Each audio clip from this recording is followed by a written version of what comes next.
Assalamualaikum warahmatullahi wabarakatuh. Yang terhormat Ibu Weni Desti Febrian, SE, MM, selaku dosen mata kuliah Perencanaan dan Pengembangan SDM. Pada kesempatan kali ini, kami dari kelompok 3 ingin menjelaskan materi tentang sentral tendensi atau penilaian kinerja. Sebelumnya, perkenalkan dulu saya selaku moderator dan pemateri, yaitu Adriansyah dan rekan-rekan saya Agustinus Siregar, Faisal Jufar, Fajar Trihartono, Immanuel Levi, Lia Aulia, dan Swati Laila.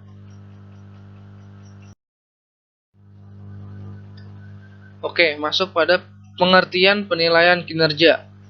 Penilaian kinerja adalah suatu proses yang diselenggarakan oleh perusahaan untuk mengevaluasi atau melakukan penilaian kinerja individu setiap karyawannya. Departemen Sumber Daya Manusia dari suatu perusahaan menggunakan hasil dari penilaian kinerja sebagai informasi dasar yang digunakan untuk mengevaluasi efektivitas dan keberhasilan berbagai kebijakan tentang sumber daya manusia. Proses penilaian kinerja harus mampu mengidentifikasi standar-standar kinerja, mampu mengukur kriteria-kriteria yang digunakan untuk melakukan penilaian, dan mampu memberikan umpan balik kepada karyawan mengenai hasil penilaiannya, guna meningkatkan kinerja di masa yang datang dan memperbaiki kinerja yang dianggap tidak sesuai dengan standar. Sebelumnya pengertian dari penilaian kinerja, berikutnya adalah tujuan penilaian kinerja. Yang pertama adalah membedakan tingkat kerja karyawan. Yang kedua, pengambilan keputusan administrasi seperti seleksi, promosi, retention, demotion, transfer, dan kenaikan gaji. Yang ketiga, pemberian penalti seperti bimbingan untuk meningkatkan motivasi dan diklat untuk mengembangkan keahlian. Selanjutnya adalah metode penilaian kinerja. Metode penilaian kinerja dikelompokkan menjadi penilaian yang berorientasi pada waktu yang lalu dan pada waktu mendatang. Ada beberapa faktor dalam penilaian kinerja. Yang pertama adalah validitas, yang kedua relevansi, yang ketiga biaya, dan yang keempat adalah pelaksanaan administrasi. Ada beberapa metode penilaian kinerja. Yang pertama, metode daftar pernyataan berbobot. Metode daftar pernyataan adalah daftar pernyataan deskriptif dan atau sifatnya mendeskripsikan perilaku yang berhubungan dengan pekerjaan. Penilai harus memilih checklist dari pernyataan-pernyataan yang paling sesuai untuk mendeskripsikan kinerja individu karyawan. Yang kedua, metode skala penilaian. Metode skala penilaian membandingkan kinerja individu karyawan dengan suatu standar absolut. Penilai mengevaluasi kinerja dari berbagai dimensi, seperti kualitas kerja, penerimaan kritik, kemauan memikul tanggung jawab, dan lain-lain yang serupa. Yang ketiga adalah metode kejadian kritis. Metode kejadian kritis dilakukan dengan mencatat kejadian-kejadian kritis dari perilaku yang dianggap tidak biasa atau sangat efektif dan yang buruk atau sangat tidak efektif. Misalnya mencari jawaban atas pertanyaan tindakan yang dilakukan karyawan yang sangat membantu kelompok sehingga pekerjaan dapat terlaksana. Yang keempat, metode narasi. Metode narasi memberikan penilaian yang dapat menunjukkan karakteristik unik tentang kekuatan dan kelemahan, bakat dan keahlian dalam bentuk narasi atau esai. Metode ini memasukkan unsur-unsur seperti penilaian menyeluruh dari kinerja karyawan, promotabilitas karyawan, pekerjaan yang sekarang dapat dilakukan oleh karyawan, kekuatan dan kelemahan karyawan, dan kebutuhan pelatihan tambahan. Yang kelima, metode BARS. Metode BARS atau Behaviorally Enhanced Rating Scala menggabungkan metode penilaian narasi dan penilaian skala yang masing-masing rate disertai penjelasan narasi secara spesifik mengenai contoh dari perilaku baik dan buruk yang dapat diamati, yaitu meliputi karakter, pengetahuan, dan keahlian. Yang keenam adalah metode peninjauan lapangan. Metode peninjauan lapangan dilakukan oleh pimpinan dengan terjun langsung ke lapangan untuk menilai prestasi kerja karyawan bersama dengan kegiatan supervise yang telah terencana maupun mendadak. Yang ketujuh, metode MBO. Metode MBO atau Management by Objective dilakukan bersama antara pimpinan sebagai penilai dan karyawan sebagai yang dinilai. dalam menentukan tujuan dan sasaran pelaksanaan pekerja pada waktu yang datang dan menggunakan tujuan dan sasaran tersebut secara bersama pimpinan dan karyawan melakukan penilaian prestasi kerja. Dan metode yang terakhir adalah metode psikologi. Metode psikologi dilakukan dengan mengadakan wawancara mendalam, diskusi, dan tes psikologi terhadap karyawan yang dinilai, yaitu meliputi aspek-aspek intelektual, emosi, motivasi, dan sebagainya. Metode ini relevan untuk pengambilan keputusan tentang penempatan atau perpindahan tugas dalam lingkungan organisasi. Berikutnya adalah hambatan dalam penilaian kinerja. Penilaian kinerja yang dilakukan dengan adil diharapkan dapat meningkatkan produktivitas karyawan. Karyawan yang tidak berprestasi baik akan memperoleh umpan balik dan diharapkan akan meningkatkan prestasi-prestasinya. Ada beberapa hambatan dalam penilaian kinerja ini. Yang pertama adalah perubahan standar. Standar yang tidak konsisten dan berubah-ubah akan mempengaruhi pengukuran prestasi karyawan.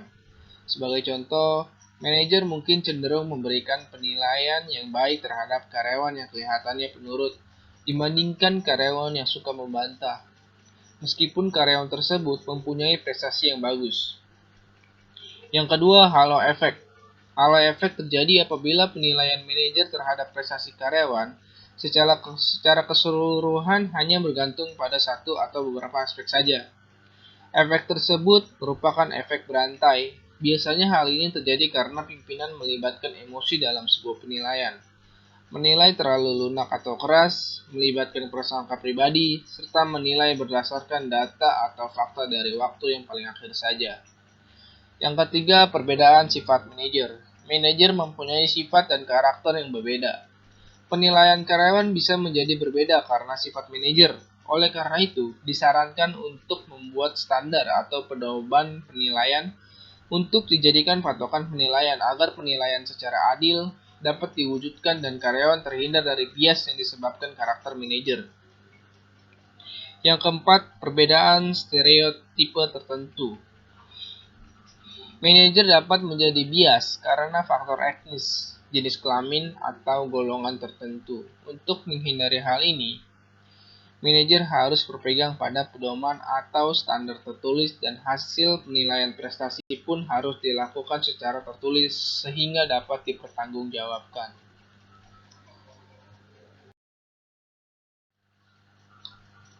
Untuk dapat mengatasi hambatan penilaian kinerja tersebut, ada beberapa hal yang dapat dilakukan. Yang pertama adalah memberikan latihan kepada penilai.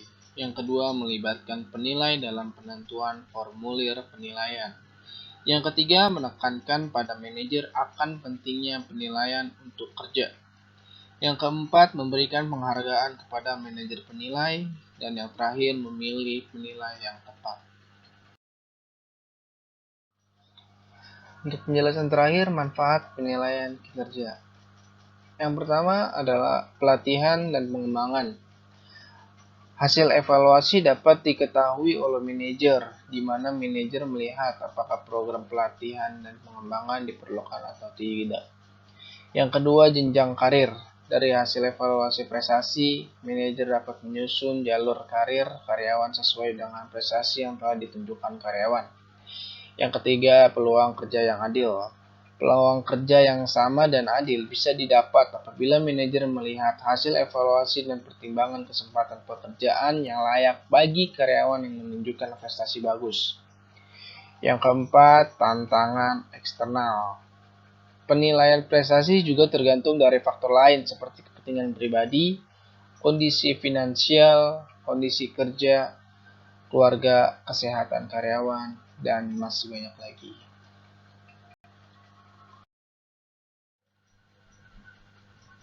Berikut adalah contoh kasus dari penilaian kinerja. PT Indo Sukses Makmur adalah perusahaan yang dijadikan objek penelitian studi kasus dalam pengukuran kinerja perusahaan yang bertujuan untuk mengetahui sejauh mana perkembangan perusahaan tersebut telah tercapai. Pengukuran kinerja perusahaan merupakan suatu alat manajemen yang penting di dalam menghadapi persaingan di pasar global. Perusahaan harus selalu terpacu untuk meningkatkan kinerjanya secara terus-menerus. Balance scorecard, yang merupakan konsep pengukuran yang diturunkan langsung dari strategi bisnis perusahaan, perlu terus dipantau karena akan mengarahkan karyawan terhadap faktor-faktor sukses kunci untuk membangun kesuksesan perusahaan.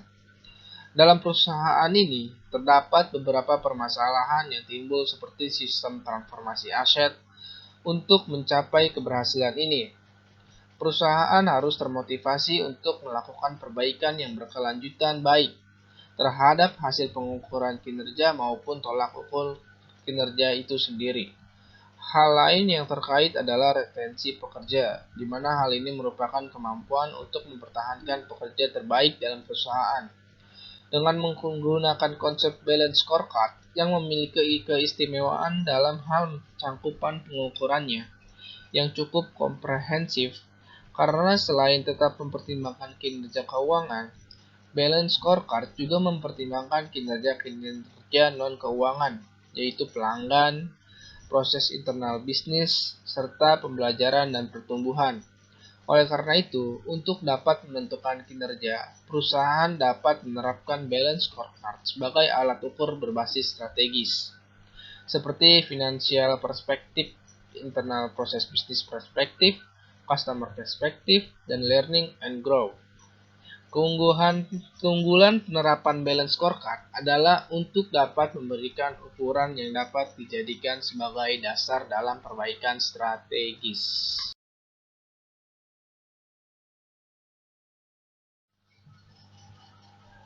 Demikian penjelasan tentang materi dari sentral tendensi yang dikerjakan oleh kami dari kelompok 3 dan saya sebagai moderator dan pemateri.